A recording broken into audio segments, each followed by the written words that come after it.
If the high winds blew down a tree or a fence in your garden, spare a thought for the curators of the National Botanic Gardens at Kew. Hundreds of rare trees and plants were uprooted or damaged last night, and staff say that the loss of unique specimens collected over generations means that the famous gardens will never be the same again. In the space of a few minutes, 200 years of history were blown away as last night's gale devastated one of the world's greatest collections of trees and plants. It was the worst night Kew had ever experienced. Among the casualties, this Zelkova, itself as old as the gardens laid out by George III's mother, Princess Augusta, way back in 1759. Over 500 trees were damaged or destroyed. They include this walnut planted by the Queen to mark Kew's bicentenary.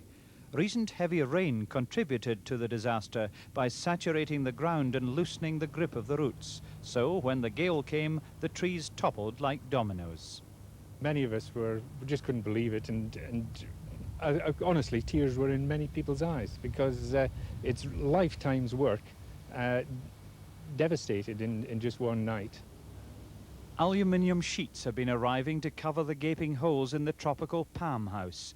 Here it's a race against time. If temperatures drop below 65, £1 million worth of the world's most exotic plants will die. In the gardens, replanting will begin soon, but it could take 50 years or more to rectify the havoc of last night's gale. Sandy Lyle had a struggle against the weather to win through to the last 8 in the Suntory World Match Play Golf Championship at Wentworth. He staged a remarkable recovery to beat David Ishii in a sudden death playoff. At one stage, Lyle had been 4 down. Ian Woosnam is also through. He plays Nick Faldo in the next round. The weather made the Wentworth course inaccessible this morning. Early arrivals had to cut their way to the clubhouse. The dignity of one of Britain's most prestigious clubs had been destroyed, and some of the holes were left quite unplayable. It took 6 hours to clear the course. In the day's closest match, Sandy Lyle was taken to the 3rd hole of a playoff with the Hawaiian David Ishii.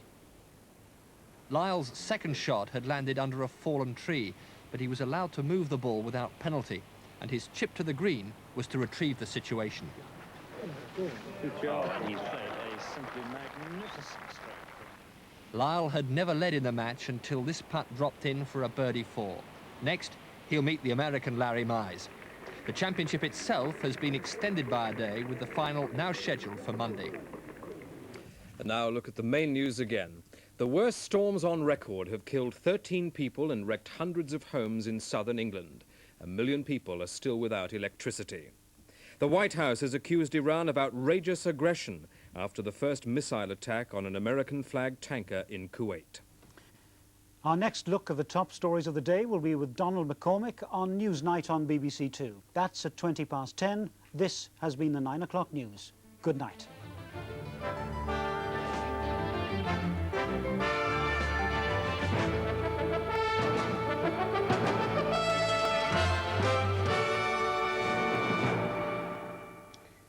And now the region's news. Good evening. One person has died and thousands of homes have been damaged after hurricane-force winds swept through the eastern counties. The coast bore the brunt. Caravans at Jaywick in Essex were tossed into the air. A wartime spirit returned as hundreds of people were evacuated from their homes. It was hell. I got up at 4:30, woken up at 4:30 with the rain pouring through our bungalow down at Jaywick. And I've never known a nightmare like we had last night. At Felixstowe, there were fears of an explosion as a tanker was torn from its berth. Throughout the region, thousands of homes went without electricity as emergency centres tried to restore some order to the chaos. Communications were cut, few trains have run, and it could be Monday before they're back to normal. Work on repairing the storm damage is being hindered in some places by heavy rain, which may increase the risk of flooding. The American airman found guilty of murdering one of his colleagues by a court-martial at RAF Alconbury has been spared the death penalty, but he'll serve a life sentence. When Staff Sergeant Keith Portner came to court today, he'd already been found guilty of the premeditated murder of Sergeant Lawrence Fettrell, who was found with his throat cut after a party near St Neots. Portner's stepmother broke down in tears when the sentence was announced. Life imprisonment instead of the death penalty. Earlier, Portner had broken down, saying all he could think of was ending up in the electric chair. 3,000 workers at Vauxhall Motors in Luton are on indefinite strike in a dispute over pay. Union leaders met the Vauxhall management for 11th-hour talks this afternoon, but they failed to reach agreement. No further meetings are planned. That's all from us this evening. Join us again for Weekend Extra tomorrow at 5:15. We look forward to your company. Hello to you. Well, it's ironic, isn't it, that we forecast the storm of last night more correctly on the farmers last Sunday than I did last night. It was certainly more ferocious than I thought it was going to be. Here are a sample of the gusts that we had, and you can see the highest ones in the Channel Islands, 110 miles an hour, an unconfirmed one in northern France of 140, and it certainly was this southern coastal counties that caught the brunt of it, as you heard in the news, Hastings particularly, and it's ironic that I'm going down there tomorrow to give a talk on, would you believe, weather forecasting. Sure, there'll be a lot of questions to be answered there. The main question about the storm, though, is now that it's working its way quickly northwards, giving some pretty bad weather up in western parts of Norway. And you can see on the latest satellite picture that great swirl of cloud running up through there and just clipping back down into northern parts of Scotland. Well, if you're off to Europe, there's some pretty miserable weather up in Scandinavia, as you would imagine, just at the moment, and a fair number of showers running down through from western parts of Russia, down through West Germany, down into southern parts of France. And certainly, I think tomorrow and through the weekend, a good deal of unsettled weather over northwestern parts of France as well. In fact, this bad weather stretched right the way from Portugal, as you know, northern France, over Britain, and up in towards the North Sea. Tomorrow, I think the windiest weather is likely to be over Sweden, pushing its way up into Finland. Now, in between these bands of rain, there is an area of quite settled weather, or quieter weather, I should say, rather than settled weather through tomorrow. But the best of the sunshine, and there's still a good deal over central and eastern parts, and some quite reasonable temperatures to go with it, too. Well, back to home, more in the way of rain, still up in the far northern part of Scotland, turning more showery as we go through the night, and certainly a large number of showers, particularly near the western coast and southern coast of England and Wales through the night too, but not a particularly cold night, and the winds very slowly easing down.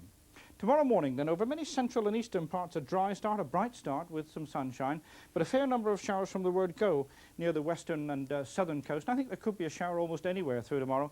If you catch it, it could be a fairly heavy one too. And then in the far southwest, becoming much cloudier with some rather more persistent rain later on.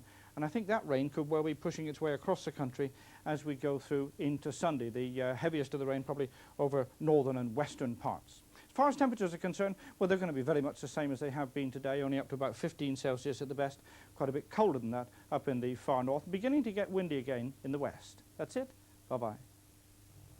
On Tune Out, Tsar Nicholas II's home movies and documentary footage from the 1930s helped to illustrate periods of war and revolution this century in Peter Ustinov's personal view of Russia. In a moment on 1, Pulaski. There's a full lineup of drama, comedy and sport for Saturday evening on BBC One at 5:20. Help yourself. You don't get thanks for everything you do. Come back here, you two. But you know why you buy Flora margarine. More people are choosing to buy good furniture and carpets from the furnishing store with real style and more choice. Wallace Kings. Quality name furniture designed for today. Wallace Kings, the famous name store. Share the experience. Enjoy the value.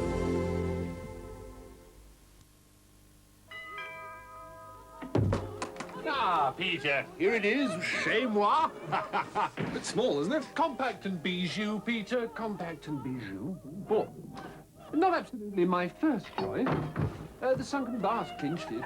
All those mortgage problems, you know, repayment, mortgage waiver, premium endowment. Why don't you go to the Alliance in Leicester? They gave me a mortgage without all this fuss. When you do find the right place, we can give you the mortgage to go with it. You should get a quick decision with the minimum of fuss. Of course, the garden's an absolute picture in the summer. You get a smarter investor at the Alliance in Leicester.